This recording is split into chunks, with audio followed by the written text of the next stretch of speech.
बस्ती के एनजीओ की आड़ में नाबालिग लड़कियों की खरीद फरोख्त के मामले में पुलिस ने बड़ी कार्रवाई कर एक रैकेट का भंडाफोड़ किया। मामले में पुलिस ने एनजीओ संचालक महिला, 2 ग्राहकों सहित 4 लोगों को गिरफ्तार किया। आरोपियों पर 3 थाना इलाकों में महिलाओं को शादी और नौकरी लगाने के नाम पर बेचने के 10 से अधिक मामले दर्ज हैं। आरोपियों का नेटवर्क देश भर में फैला हुआ है। विशेषकर बिहार, पश्चिम बंगाल, छत्तीसगढ़, यूपी में इनके गुर्गे सक्रिय हैं, जो जरूरतमंद बालिकाओं और महिलाओं के परिवारों को चिन्हित कर उन्हें बहला फुसलाकर सौदा करते थे और फर्जी दस्तावेजों से उनका विवाह करा देते। कोई नाबालिग विरोध करती तो उसके साथ मारपीट होती। इस गोरख धंधे का मुख्य केंद्र गायत्री विश्वकर्मा ही थी। उसके गुर्गे विवाह करने वाले लोगों को टटोलते और बाद में एनजीओ सेंटर पर लाकर नाबालिग और अन्य महिलाओं का सौदा करते। गायत्री महिलाओं के रंग रूप कद के अनुसार रकम तय करती। गैंग का पर्दाफाश करने में थाना अधिकारी अभिजीत पाटिल की अहम भूमिका रही। तो 6 अप्रैल की बात है, एक नाबालिग लड़की जिसकी उम्र 16 साल थी, वो एक वहाँ पर एक आश्रम है, वहाँ पर छिपी हुई थी। वहाँ से हमें कॉल आया कि ऐसे ऐसी लड़की है, वो कुछ बता रही है। तो हमने उसको दस्तयाब कर लिया और उसे पुलिस स्टेशन लाया गया, महिला कांस्टेबल और महिला सब इंस्पेक्टर के साथ। उसके बाद हमने उससे पूछा क्या हुआ है बेटा आपके साथ, तो उसने बताया कि वो उत्तर प्रदेश की रहने वाली है। उत्तर प्रदेश से इसको 10 से 15 दिन पहले, उसको याद नहीं एग्जैक्टली कितने दिन पहले लेके आए थे, 10 से 15 दिन पहले 3 लोग जिनके नाम सौरभ, सुमन और एक और औरत है जिसका नाम वो नहीं जानते, इन लोगों ने उसको लेके गायत्री के पास आए वो लोग और गायत्री को 1,30,000 में बेच दिया। उसके बाद गायत्री ने इस लड़की का एक विवाह करा दिया, जो जगह अभी इसको पता नहीं है, क्योंकि ये शायद इसको कुछ पिलाया गया था जिससे इसको कुछ याद नहीं आता था। तो वहाँ से ये लड़की 6 दिन तक रुकी हुई थी, फिर वो वहाँ से भाग गई और भाग गई तो जो जिसके साथ शादी हुई थी उस हस्बैंड ने फिर से गायत्री के पास ले आया उस लड़की को। तो खबर अलवर के थाना गाजी से है, जहां क्यारा गांव के खेतों में आकाशीय बिजली गिरने से 3 मजदूर चपेट में आ गए। आकाशीय बिजली गिरने से तीनों मजदूर घायल हो गए, जिसके बाद घायलों को अस्पताल में भर्ती करवाया, जहां एक की हालत गंभीर होने पर थाना गाजी अस्पताल में भर्ती किया गया। ये किशनलाल का सुपुत्र है और मनमोहन इसका नाम है, ग्राम क्यारा का रहने वाला है। आकाशीय बिजली गिरी है, खेतों में ये तीनों फसल इकट्ठी कर रहे थे। कौन कौन थे? ये स्वयं था, चाचा था और एक दूसरा का भाई हो। तीनों के ऊपर बिजली गिरने से ये ज़्यादा चपेट में आया, अनकॉन्शियस हो गया, बेहोश हो गया और तीनों को लेकर यहाँ। ये सब 3 आदमी थे और क्यारा से इनको लेके आए थे।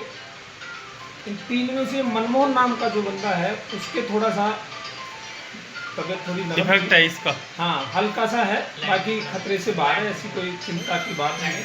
उसका उपचार आते हमने चालू कर दिया है और लगभग ये सुरक्षित है, तो खतरे वाली बात नहीं। ये सब 3 आदमी थे और क्या। धौलपुर के राजाखेड़ा में 5 साल की बच्ची की हत्या के मामले में पुलिस ने बच्ची की मां को गिरफ्तार किया है।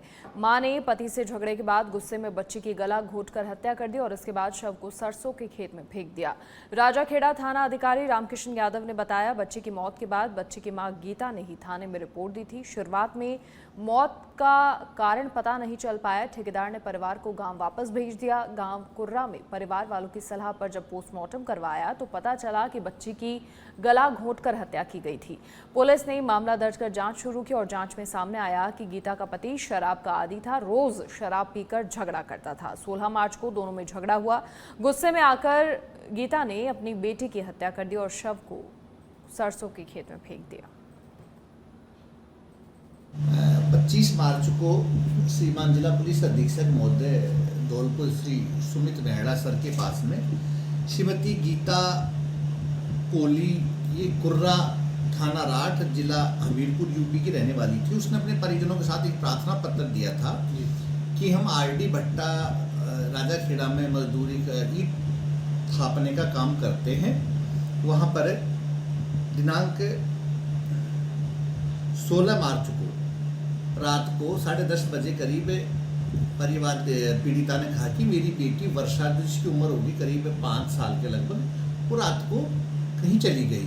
तो उन्होंने पूरी रात मजदूरों ने और भट्टा मालिक है राजेंद्र पप्पू ठाकुर वगैरह ने उन्होंने तलाश किया, वो नहीं मिली। तो इसको ये कहा गया कि पुलिस में रिपोर्ट दर्ज करवाई, इसमें रिपोर्ट दर्ज नहीं कराई। रात को आधी रात को ये लोग सो गए, सुबह तलाश कर लेंगे। सुबह एक धर्मा जो इन्हीं के साथ का था, वो जैसे ही सुबह गया खेत के अंदर ईंट भट्टे के पास में, वहाँ पे एक वो बच्ची खेत में पड़ी हुई मिली मृत अवस्था में, जिसको लाए गए। फिर इनके परिजनों को कहा गया कि आप पुलिस में रिपोर्ट दर्ज करवाइए, लेकिन उसने कहा हम रिपोर्ट नहीं करवाएंगे और लेकर के चले गए। ईंट भट्टा से भी कुछ पैसे लेकर के वहाँ चले गए। जब ये हमीरपुर पहुँचे अपने गाँव में, तो वहाँ पे ये लोगों ने जब कहा कि पोस्टमार्टम तो करवाइए आप, उन्होंने वहाँ पे पोस्टमार्टम करवाया तो वहाँ पाया गया कि सब बच्ची की गला दबा करके हत्या की गई है। 25 महाराजा गंगा सिंह यूनिवर्सिटी की मेजबानी में बीकानेर में अंतर विश्वविद्यालय साइकिलिंग रोड प्रतियोगिता 10 से 13 अप्रैल तक आयोजित होगी। विश्वविद्यालय के कुलपति मनोज दीक्षित ने बताया कि 10 अप्रैल को सुबह 7 बजे से कामनी चौराहे से प्रतियोगिता शुरू होगी।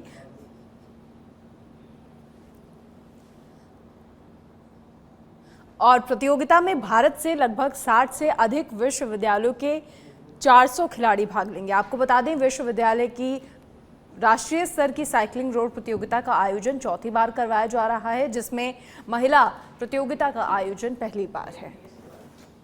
दिनांक 10 अप्रैल 2025 से 13 अप्रैल 2025 तक भारतीय विश्वविद्यालय संघ द्वारा आवंटित अंतर विश्वविद्यालयी साइकिलिंग रोड प्रतियोगिता, जो कि पुरुष और महिला दोनों ही संवर्गों में आयोजित की जाएगी। इसका आयोजन महाराजा गंगा सिंह विश्वविद्यालय कर रहा है। ये राष्ट्रीय राजमार्ग संख्या 11 पे नाला एयरपोर्ट मोड़ से कावनी चौराहे पर इवेंट प्रारंभ होंगे और विलायत टोल प्लाजा तक हम जाएंगे। और ये 10 किलोमीटर का स्ट्रेच है जिस पर हम इसका आयोजन करेंगे। 400 के आसपास खिलाड़ियों की भाग लेने की संभावना है। अलवर के सरिस्का से निकले मादा चीता को रेस्क्यू कर सरिस्का के जंगलों में छोड़ा गया। और सरिस्का के होमगार्ड ने बताया कि उन्हें सूचना मिली थी कि अनावड़ा गांव में मकान में चीता आया है और इस सूचना पर अनावड़ा गांव वो पहुंचे, जहां उन्होंने होमगार्ड की सहायता से रेस्क्यू कर पुनः जंगल में छोड़ा।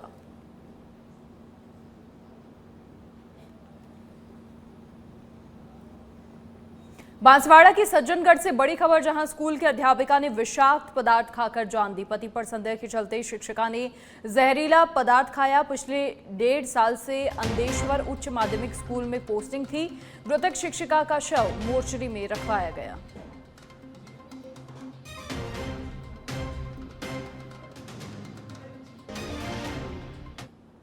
चूरू के सरदार शहर से अब खबर है, जहां पिकअप ने बाइक को टक्कर मार दी। हादसे में बाइक सवार की मौत हो गई। पोस्टमार्टम के बाद शव परिजनों को सौंपा।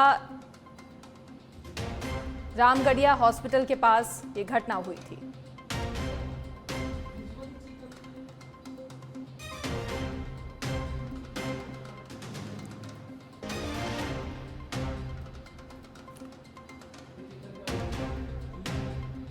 कोटा की चेचर थाना क्षेत्र में जेठानी की हत्या करने के मामले में पुलिस ने देवरानी को गिरफ्तार किया। आपको बता दें, आरोपी महिला काफी समय से फरार चल रही थी और आरोपी महिला ने जमीन विवाद के चलते अपनी जेठानी को पत्थर मारा था, जिसके बाद इलाज के दौरान उसकी मौत हो गई।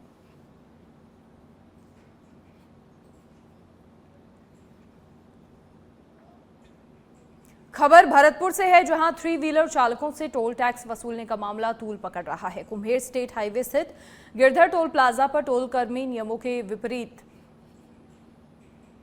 3 व्हीलर चालकों से जबरन टोल टैक्स वसूल रहे थे और इस मनमानी के खिलाफ बड़ी संख्या में 3 व्हीलर चालक जिला कलेक्टर कार्यालय पहुंचे। टोल कर्मियों के खिलाफ नारेबाजी की, कलेक्टर को ज्ञापन दिया। चालक हरिओम ने बताया, कुम्हेर रोड स्थित गिरधर टोल प्लाजा पर 3 व्हीलर टेम्पो चालकों से अवैध रूप से टोल वसूला जा रहा था। जिला कलेक्टर को ज्ञापन देकर ऑटो वालों से नाजायज तरीके से अवैध वसूली को रोकने की मांग की। चलाते हैं 3 व्हीलर और हमारी समस्या है 1 तारीख से हमसे अवैध वसूल किया जा रहा है टोल टैक्स, जबकि पूरे इंडिया में कहीं पे भी नहीं किया जा रहा है। ये भरतपुर से लेके कुम्हेर रोड पे जो टोल टैक्स पड़ता है उस पर वसूला जा रहा है। हाँ जी, पीरमपुरा वाले पे, और 90 रुपये में लोड शोड लेते हैं वो, और 45 रुपये का एक साइड से काटते हैं। हम सुबह मंडी करने जाते हैं, मंडी करने वाले से हमारी सब्जी होती है लेट पहुँचने में मंडी, और वो इसका फ़ायदा उठाते हैं। अगर हम थोड़ा सा भी लेट हो जाते हैं तो हमारी सब्जी बिकती है मद्दी, इसलिए हमें मजबूरन वहाँ टोल देना पड़ता है। अगर हम टोल नहीं देते तो हमसे गुंडागर्दी करते हैं जी। वो कहते हैं कहीं भी शिकायत कर दो, हमारे पास कलेक्टर का लिखा हुआ है। जब हम कलेक्टर साहब से मिले उन्होंने कहा कि हमारे यहाँ से कोई भी नोटिस नहीं है ऐसा।